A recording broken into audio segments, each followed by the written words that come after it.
In Wales, they're going on a full lockdown. They're going for a fire break. Not a circuit breaker, a fire break to stop coronavirus sweeping through those damp, miserable valleys of Wales in its tracks or some shit. But they've had a brilliant idea. Not only are they going into lockdown for a rather novel 17 days, I'd love to hear the fucking science behind that one. 17. I don't really understand where that comes from, but they decided that supermarkets are going to be instructed that they can only sell essential goods during the 17-day lockdown. Now, I'm really fucking confused by this, because A, who decides what's essential? For me, it might well be toilet roll, cigarettes, bacon. Might be different for somebody else. But if they're going to the supermarket anyway, what business of yours is it what they buy while they're there? If they're going to buy a pint of milk and want to get a widescreen television, a pair of Wellington boots and a bird feeder, they might think that's essential. We're going further and further down this road of allowing governments to tell us where we can go, when we can go there, what we're allowed to buy, who we can meet outside, who we're allowed to meet in our own fucking back gardens, and who we can have in our home. And we're happy about it. Because they're creating a fire break, guys. They're protecting us. So that in another 2 months, when they relax these restrictions, we can jump straight back into them again when every fucker starts testing positive. There was a guy on YouTube, and I wish I'd kept the link. It was a link from Twitter.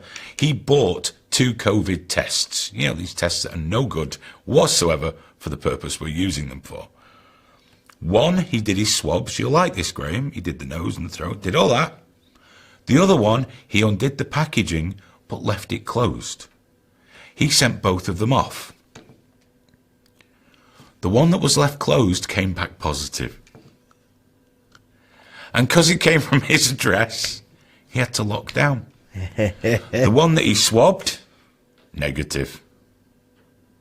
People have been swabbing the dogs and sending those in.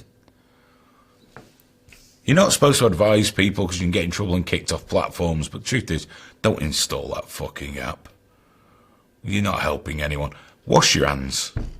Wear a mask around everyone. If it makes you comfy, live your fucking life. They tried to make me put the app on in Sainsbury's, and I'm like, it's freaking Sainsbury's. There's so many people here. What are you going to do if I've got Well, it? did you see the thing from the Met? No. The Met Police? They put out something for businesses that they should record everyone's photo ID and information and pass it on. And now we find out that the information the app's collecting is being fucking sold and used for mailing lists. Apparently the Met got a bit of a slap down for that. Because now we've got the police deciding, well, if the government can rule by edict, why can't we? Why can't we just make some fucking rules up for people? You know, hundreds of years ago in England, we had the Magna Carta to do away with the rule of edict, to allegedly put us under the rule of democratic law or the embryonic stages of democratic law. And we've thrown it all out the fucking window because some people have died of a really nasty fucking flu. We've thrown it away, just given it all up, and there's people out there defending it. You are fucking idiots. You know, yes, social distancing, be safe, be careful, be reasonable. Shield if you're vulnerable. Get help for that. Perfect. Fine. Should be your decision. No one should be allowed to tell you. Now, someone said, yeah, but a lot of people are stupid. Well, life deals harsh lessons. We've got to fucking live. Hiding in your house whilst insisting working class people carry on, risking getting the fucking disease so that you can have your Ocado fucking delivery. That's not living. That's hiding. That's existing like a fucking rodent. Stop it. It's embarrassing.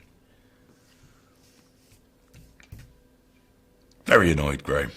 Very annoyed tonight. Yeah, you know, I went out to a cafe couple of mornings ago. In fact, me and my partner, it was a big thing. We're going to have breakfast, no phones.